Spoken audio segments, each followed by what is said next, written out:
What's up, guys? Your boy, 20K13. We're going to talk about 5 ways to improve the WWE Network, and this comes from WhatCulture.com. For a while after its debut, the WWE Network seems like nothing more than a cheap joke that WWE will play on the audience.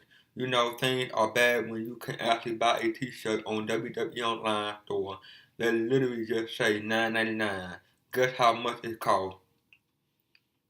Over time, however, it has become a vital era in any wrestling fan quiver, with weekly episodes of NXT, including takeover events, original documentary, reality shows, and every pay-per-view on the calendar.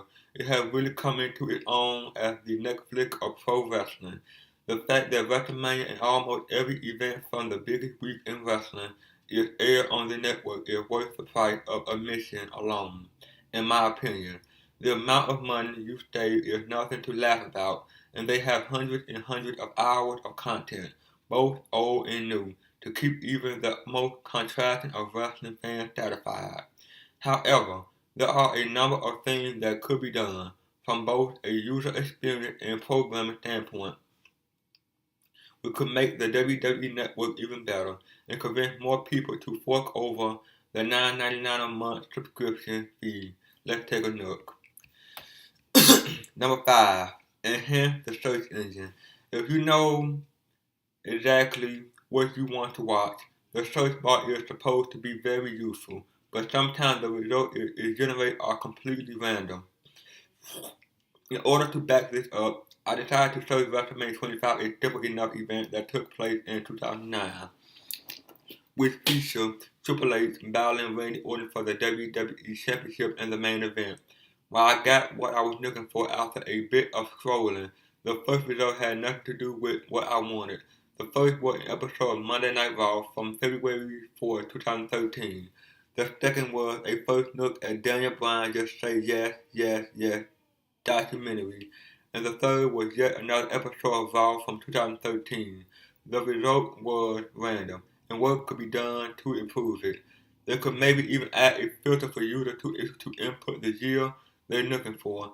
It's easy to just go to pay-per-views, find WrestleMania, search 2009, and let that be that. But the search bar is there for a reason, so you expect it to work the way it's supposed to. A filter will also come in handy for searching a particular wrestler, as the results given to you from a simple search for John Cena or Seth Rollins are completely random. Some people might like it this way, but it seems a bit sloppy to me, and I would prefer to be able to search specific superstars by year, show, or match type. Big matches should also be presented first rather than minuscule ones.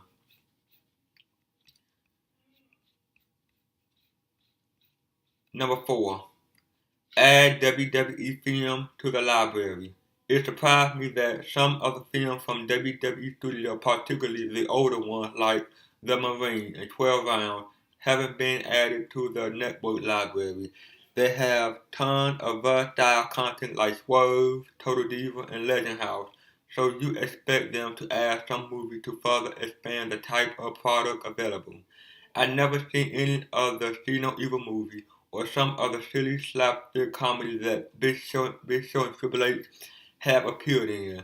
Not that I'm particularly down to see them, but if they were at my disposal on the WWE Network, I probably watch them when I'm not in the mood for wrestling, but I exhausted all other entertainment opportunities.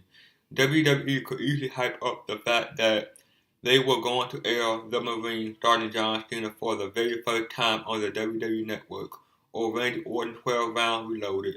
It will expand the array of choice that the network offers, and the action and horror movies might give kids the edge to persuade their non-wrestling fan parents to subscribe, something for the whole family. Number 3. More podcasts. One of the most popular shows on the network since its release has been The Steve Austin Show, where the legendary Stone Cold sits down to speak with some huge names in the WWE. Some of his guests include Triple H, Paul Heyman, and Vince McMahon, and the discussion they had were mouth-watering for any hardcore wrestling fans. A lot of fans love to see more content about the production of the show without the mask of kayfabe. Interviews with the likes of Paige, Iz, and Christian, and Chris Jericho on podcast with Stephanie McMahon and John Cena were very enjoyable, and more shows like this would be great content. Having seen the Q&A event in the UK, I think Shawn Michaels, Young Ross, and Bret Hart will be perfect candidates for a podcast since they all have great tales to tell from their personal experience in the wrestling industry. There are a lot of legends who would make the perfect fit for a podcast. It would even be interesting to have the table turned on Austin himself and have him interviewed by anyone from Chris Jericho to Renee Young, as it should most of the time with guests on his podcast is spent talking about their own lives. So I would like to see Austin reflect, maybe talk about how it felt reliving his own career, creating the newest WWE 2K16 video game, something like that would be vastly entertaining. Number 2. Host a weekly Diva exclusive show. With the ongoing Diva Revolution blazing trail on WWE programming, it seemed only right to host a weekly show on the WWE Network exclusive to the Diva. It could be taped or broadcast live before SmackDown taping on Tuesday, and can run for an hour. The aim would be to give the women of the company a chance to showcase their skills on a weekly basis. While some of the more popular divas such as Paige and the Bella Twins will be facing off on Monday Night Raw in rivalry for the WWE Divas Championship, this show will let women such as Natalya, Naomi, Tamina, and Alicia Fox battle it out to showcase their skills. You could even bring some NXT performers like Emma, Dana Brooke, and NXT Women's Champion Bayley up every now and then, even before a takeover event to hype an upcoming title match. Hosting an original female-only wrestling show would not only allow the women of WWE to compete on a weekly basis, but it would be the next big step in ensuring that this revolution is a success.